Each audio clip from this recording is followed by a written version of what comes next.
What is up, bros? Me, Josh here. In today's video, we're going to go over a game I had in the Chung Mu. Now, this is one of the work in progress Pan-Asian DDs. This is the Tier 9s. And pretty much it's a Fletcher with deep water torps and god tier smoke.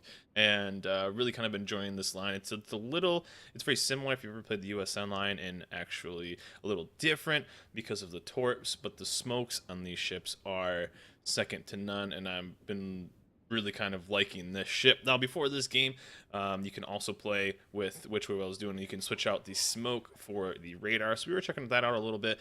I wasn't quite the biggest fan. It could be kind of very memey if you wanted to. As you can see, the other DD in my division was USS Black, which also has the radar.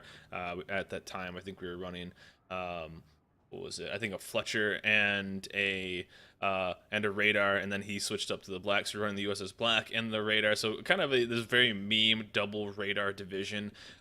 Wasn't the biggest fan of the radar, honestly, because it was kind of a very lackluster on how much damage you could do. Yes, if you ran kind of a double DD division, with one having a smoke and one not, you could run the radar. But I think if you're ever running solo, running with the radar is, I think, it's too much to give up when it comes to playing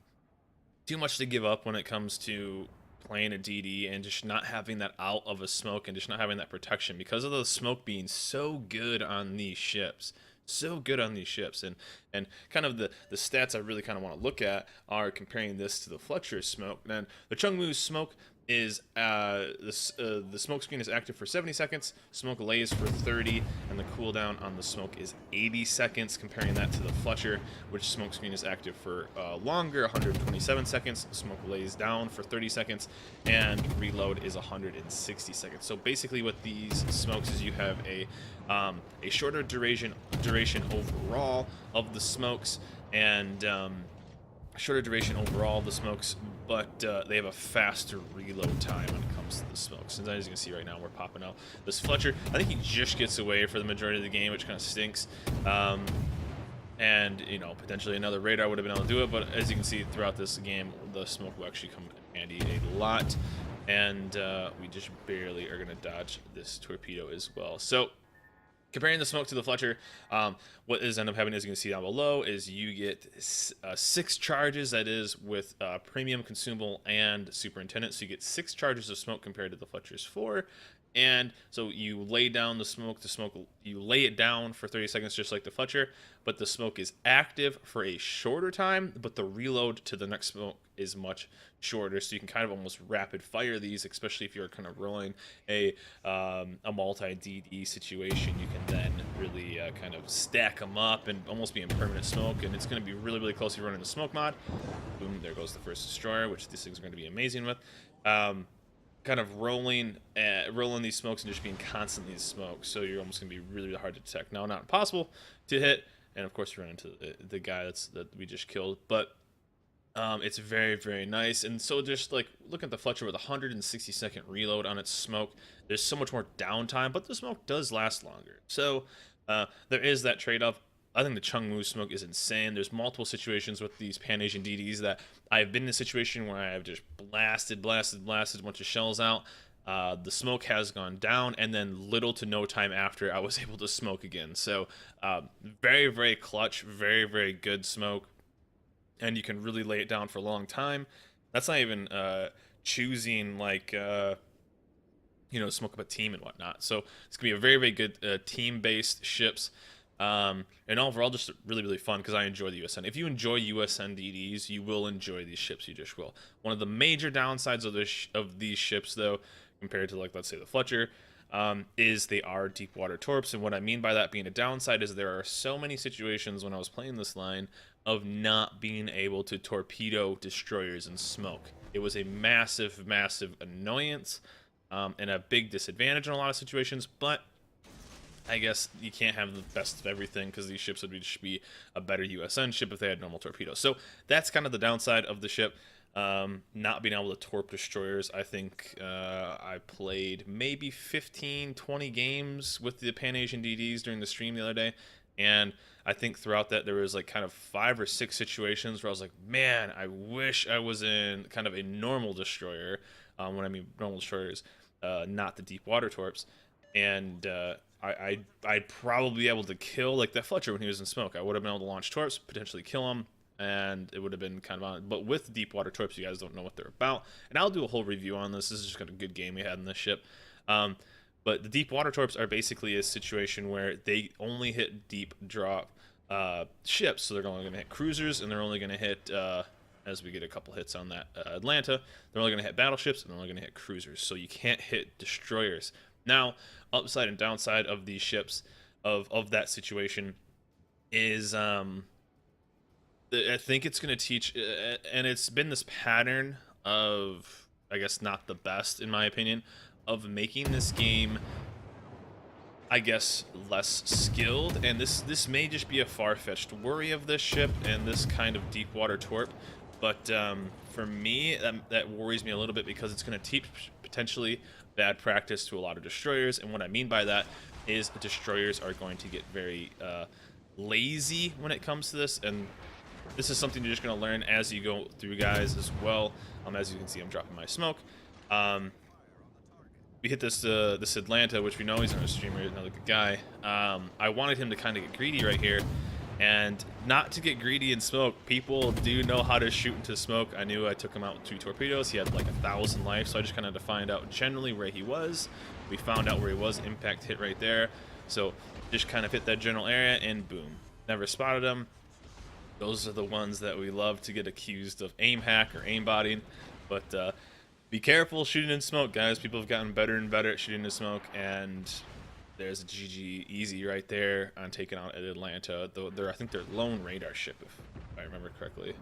Yeah, they're lone radar ship. So we get a couple more torpedo hits on the Colorado. So as you can see, the torpedoes even look a little different. They're a smaller indicator, and they can do it. But kind of what I was saying back to what these torpedoes potentially are going to do to the game is destroyers are going to get lazy. Now, how many times have we seen a destroyer just launching torpedoes and then, you know, maybe too far back and not paying attention to the destroyers that are in front of it, and basically hitting a friendly DD, killing it, friendly kill, blah, blah, blah. Now you won't have to worry about that. You literally can't friendly torp a DD, because it's just going to go right under him. And even there are situations where it kind of sucks when you are about to torp an enemy DD, and basically it just goes right under him. So that happened a couple times as well, so that was kind of annoying, which would have been a kill.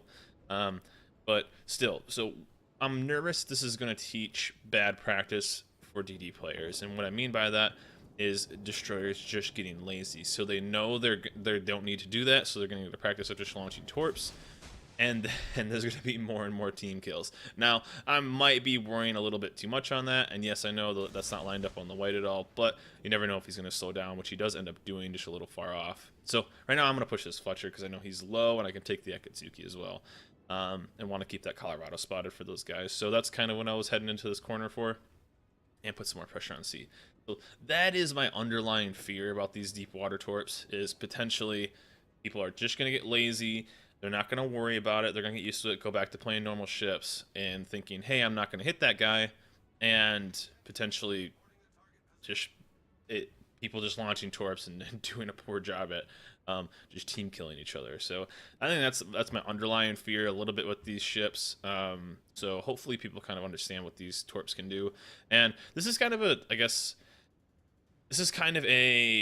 I would say advanced strat. Now this guy ended up getting smashed a little bit, but this is what my thought process is on this. So I'm looking for the Fletcher, so I'm going to kind of check that top side.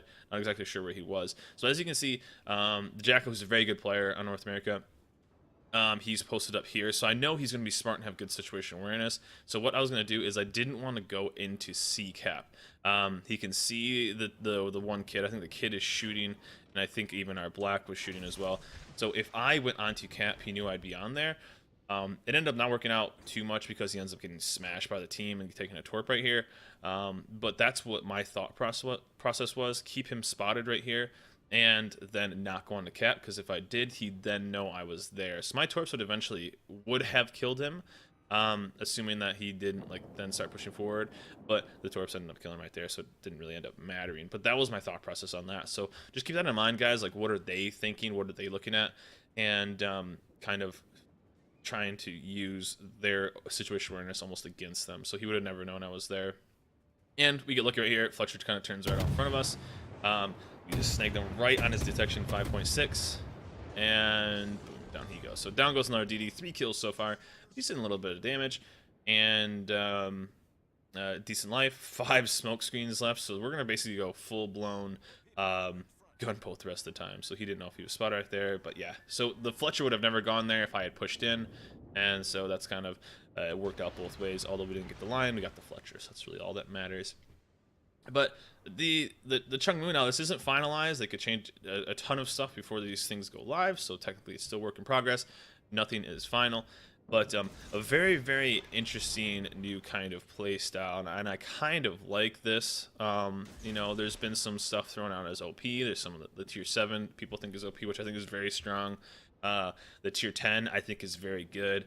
Some of these ships though I think are kind of right there. That their kind of gimmick, quote unquote gimmick, is the actual smoke. Smoke is kind of their gimmick, and the radar. I think the radar is cool. Like I said, you really have to kind of spec out and really kind of be a what's the right word? You kind of have to make a division around the radar. Because if you take radar by yourself as a solo queuing DD, I think it's just too tough, and the smoke is just too good to give away or to give up. These smokes are amazing. You can be very aggressive with these smokes, especially if there's no radar, because you can kind of, as you can see, I mean, in my smoke screen, I have 45 seconds left. 45 seconds left in the actual last circle for this puff, and my reload time for smoke is 46 seconds, so 10-second overlay right now. So jack of all trades could potentially make it a 6 smoke in a row. I don't know the exact math if it would cut off 10 seconds or not with the maybe consumable captain or consumable flag. You could probably just chain the smokes, which would be pretty nuts. But you can be very aggressive with these ships and being able to just be very gunboat heavy. As you can see, we chunked out another with that torped, another 20-some thousand damage. So I'm a destroyer guy. I love the USN destroyers. This line is very much like the USN destroyers. So with that being said, I'm enjoying these ships. The smoke is pretty crazy. I don't know what they're going to end up doing with it if they just keep it this way. The low tiers I'm a little worried about too, because their detection's so low. I know Wargaming does, they don't want to kind of, I guess, they took out low tier CVs. It seems weird because they took out low tier CVs because they were worried about the skill gap when it comes to CVs at low tier, but they are releasing like these low tier destroyers again. The German destroyers are very good low tier. These almost seal clubbing DDs, I guess, and now they're kind of putting up more, so those turbines gonna get smashed right here by me. And we just gotta be sure to watch out for the 3-kilometer potential spotting mechanism right here. We're just gonna be able to chunk him down. So trying to get that fire, not that it really mattered. He's just gonna die, so I should have just gone AP right here.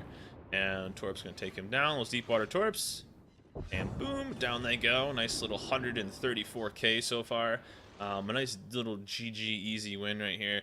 And all in all, enjoying these high tier ships. I think they're very good. They're good because I enjoy USN DDs. If you guys like USN DDs, you guys will like these destroyers. They feel very much like home.